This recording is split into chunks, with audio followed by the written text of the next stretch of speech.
Class 8 तो कैसे हैं आप सब। आज की इस वीडियो में हम देखेंगे क्लास 8 राजनीतिक विज्ञान का पार्ट 1 और चैप्टर का नाम है भारतीय संविधान। तो इस वीडियो में हम इस चैप्टर के क्वेश्चन आंसर्स को सॉल्व करेंगे। तो चलो आप अपनी कॉपी और पेन उठाओ और चलो मेरे साथ क्वेश्चन आंसर्स को सॉल्व करने। तो सबसे पहला क्वेश्चन इस चैप्टर के अंदर हमारे पास आता है, किस लोकतांत्रिक देश को संविधान की ज़रूरत क्यों पड़ती है। यानी कि कोई भी जो लोकतांत्रिक देश होता है, जिस देश में लोकतंत्र होता है, उसको संविधान की ज़रूरत क्यों पड़ती है। तो इसका उत्तर आप लिखेंगे संविधान की ज़रूरत। आप इस तरह से हेडिंग डालेंगे, फिर आप पॉइंट 1 करके लिखेंगे, यह उन आदर्शों को सूत्रबद्ध करता है जिसके आधार पर नागरिक क्या करते हैं, अपने देश को अपनी इच्छा और सपनों के अनुसार रच सकते हैं। उसके बाद हम यहाँ पर दूसरा पॉइंट देखेंगे। दूसरे पॉइंट में है, यह ऐसा नियम निश्चित करता है जिसके द्वारा शासकों के हाथों सत्ता के दुरुपयोग को रोका जा सके। उसके बाद हम देखते हैं यहाँ पर तीसरा है, संविधान यह भी सुनिश्चित करता है कि कोई ताकतवर समूह किसी दूसरे कम ताकतवर समूह या लोगों के खिलाफ अपनी ताकत का प्रयोग न कर सके। उसके बाद हम देख लेते हैं यहाँ पर अगला क्वेश्चन है, नीचे दिए गए दो दस्तावेजों के हिस्सों को देखिए। पहला कॉलम 1990 का नेपाल के संविधान का है और दूसरा कॉलम है नेपाल के ताज़ा अंतरिम संविधान में से लिया गया है। तो हम यहाँ पर देख लेते हैं, नेपाल ने इन दोनों संविधानों में कार्यकारी शक्ति के उपयोग में क्या फ़र्क दिखाई पड़ता है, दिखाई देता है हमको। इस बात को ध्यान में रखते हुए है, क्या आपको लगता है कि नेपाल को एक नए संविधान की ज़रूरत है और क्यों। तो हम इसका उत्तर देख लेते हैं, नेपाल को एक नए संविधान की आवश्यकता। 1990 के संविधान में कार्यकारी शक्तियाँ राजा के हाथ में केंद्रित हैं, जबकि 2007 में अंतरिम संविधान में सत्ता की कार्यकारी शक्तियां मंत्रिपरिषद के हाथ में रहेगी। उसके बाद हम देखते हैं यहाँ पर दो है, यहाँ पर हाँ, नेपाल को नए संविधान की ज़रूरत है क्योंकि 1990 के संविधान में वे आदर्श निहित नहीं हैं जो नेपाल की जनता चाहती है।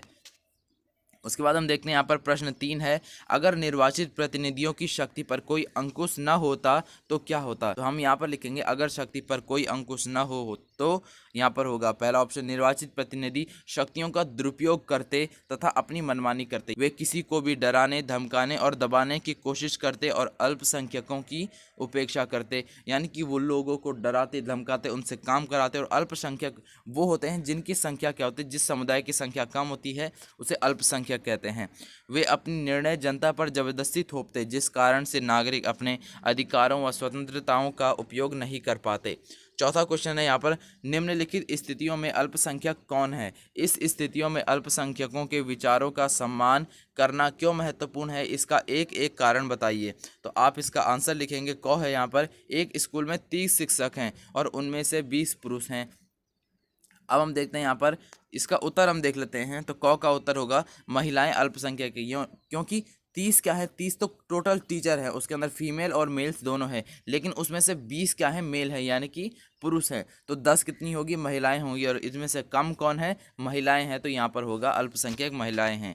महिलाओं के विचारों का सम्मान करना महत्वपूर्ण है क्योंकि वे भी पुरुषों के बराबर योग्यता रखती हैं एवं स्कूलों में पुरुषों के बराबर ही भूमिका निभाती हैं।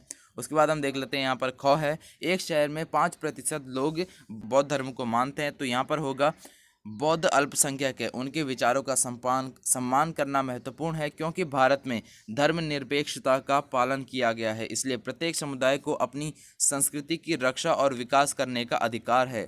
उसके बाद हम देख लेते हैं यहाँ पर ग है, एक कारखाने के भोजनालय में 80% कर्मचारी शाकाहारी हैं। तो हम यहाँ पर देखते हैं मांसाहारी इसमें क्या है, अल्पसंख्यक हैं, उनके विचारों का सम्मान करना चाहिए क्योंकि प्रत्येक व्यक्ति को अपनी पसंद चुनने का अधिकार है। उसके बाद हम देख लेते हैं यहाँ पर घ क्या है, 50 विद्यार्थियों की कक्षा में 40 विद्यार्थी संपन्न परिवारों से हैं। तो 10 कैसे परिवारों से होंगे, यहाँ पर आप देख सकते हैं गरीब परिवारों से। तो गरीब परिवार के विद्यार्थी अल्पसंख्यक हैं, उनके विचारों का सम्मान करना महत्वपूर्ण है क्योंकि सभी विद्यार्थियों को समान अवसर दिए जाने चाहिए ताकि प्रतिभा का विकास हो सके।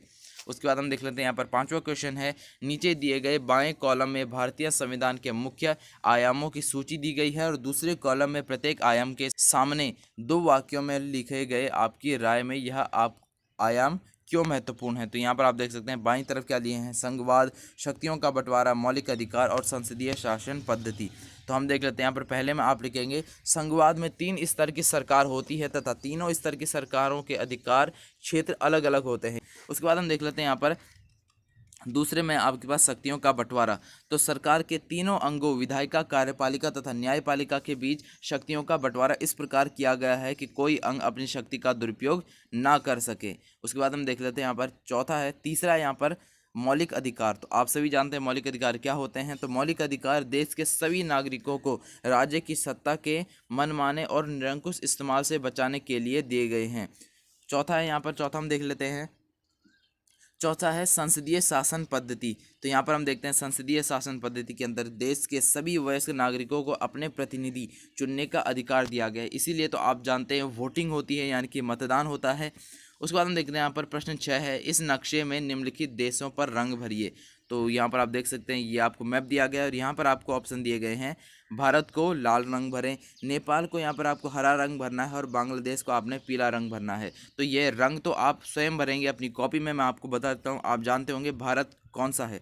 भारत आप सभी को पता होगा भारत कौन सा है। यहाँ पर आप देख सकते हैं भारत, ये जितना आपको दिखाई दे रहा है यहाँ से इतना, और यहाँ पे ये फिर नीचे आपका श्रीलंका आ जाता है। इसको आप कलर नहीं करेंगे, इतना, और इधर से आपका ये, और यहाँ पर आप देख सकते हैं ये यहाँ पर भूटान आ जाता है। छोटा सा पार्ट आप देख सकते हैं यहाँ पर, इस एरिया में ये आपका भूटान आ जाता है। इसको आप छोड़ देंगे, उसके बाद इसे भी आप छोड़ देंगे, यह आपका नेपाल। तो आप यहाँ से लेते हुए नीचे से, और ये आपका साथ में आएगा सिक्किम में अंगूठे की तरह।